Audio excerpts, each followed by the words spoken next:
head football coach that went out west to LA, that TBOW is having a hard time.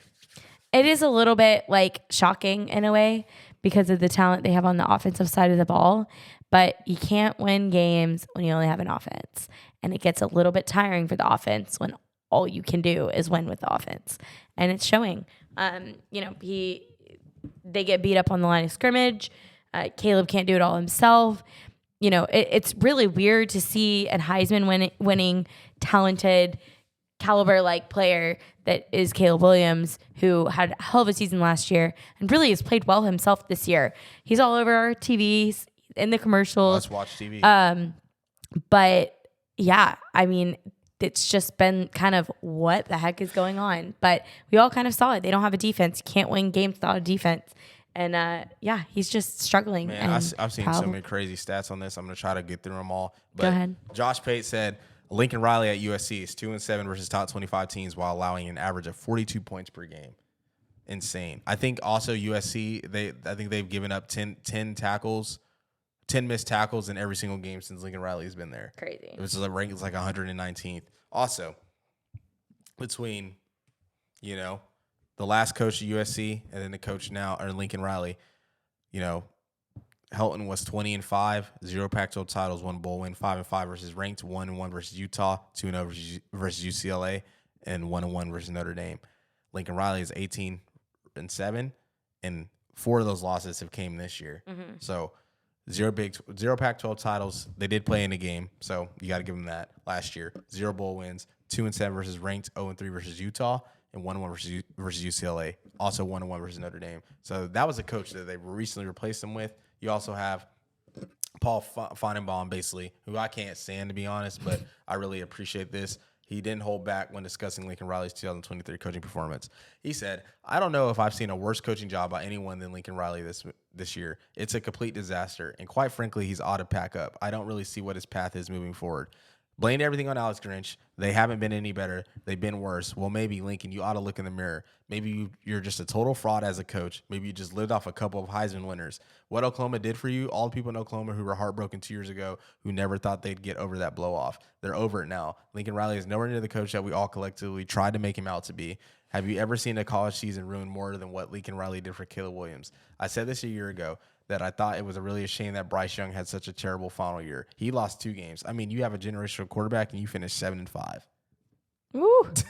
So, yeah, it's not good, man. It's not good. It's also going to be hard for Lincoln Riley to, I think, improve the team unless he really gets some assistants that can help mold his culture and go on their end and recruit. Because what he needs is line of scrimmage play. He needs D linemen. Good. His offensive line isn't good either, and like a lot of the Lincoln Riley teams had good offensive lines because Bill Beating Ball or whatever his name is was there at Oklahoma. It's hard to pronounce. He was at Oklahoma, and he's still the Oklahoma offensive line coach. He didn't follow Lincoln Riley, and look at Lincoln Riley's lines now at USC. It ain't the same, right? Oklahoma still has a good line, so obviously that shows that he was why that line was good, right? So he's gonna have to get good assistants. He's gonna have to get a DC that will fit, and he's gonna have to change some things philosophy-wise. If that's him, getting good quarterbacks, but changing his offensive style to help his offense out or defense out, eating clock, taking the air out the game, running the football, he's gonna have to adjust because it's gonna get harder. Because the thing is, and this is the problem I've had when we were at Oklahoma, as good as we were most of the time we just had better talent and had generational quarterbacks, so we could squeak games out. But as you saw last year with Oklahoma, we were 6-7. We weren't physical enough, so we were losing in a lot of games, and we were getting pushed around a lot. Small, SPD had small defensive linemen. But right now, USC, Lincoln Riley struggled when he was at Oklahoma. Struggled with physical teams. Struggled with Iowa State. Struggled with Baylor. Struggled with K-State. Yearly, we beat them sometimes, but he struggled with us. Struggled with them yearly. Goes to the Pac-12. Guess who he struggled with this year? Utah, physical. Been struggling in Utah, physical. Struggled with Oregon. Dan Lanning hasn't played physical, right? Struggled with UCLA. They're physical. Struggled with Washington. They've been physical. So when he plays these physical teams, his teams aren't built for that, and that's what caused him to lose. And it's not going to get any easier going to the Pac-12, right? You got Oregon and Washington who are both doing better than you in the Pac-12, they can use that as an argument to get those West Coast guys that want to go play in the Big Ten to go to their school. You also got UCLA, who's also just beat you pretty handily.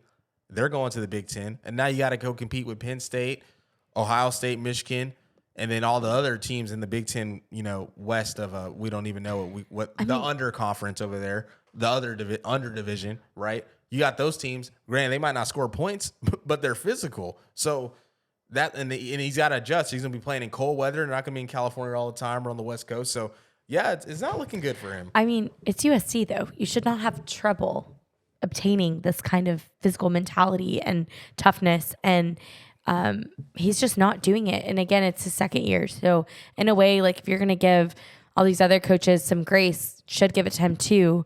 Yeah, he brought Caleb over, but like we said earlier, he can't do everything.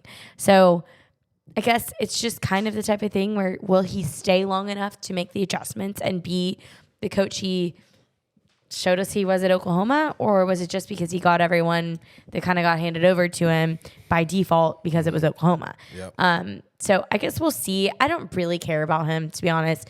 It's hilarious. Seeing him struggle, but what really makes me laugh is how much y'all care about it still. You just got to let them know. I get it. It's just like, it's just funny. It's comical. Let's talk about the Hope chaos. you guys enjoyed that clip. Be sure to comment, like, and subscribe to Opinionated Media. You can find us at Opinionated Media on all social medias. We're on Twitter, Instagram, and TikTok. If you guys like clips like these, make sure you guys stay tuned for more.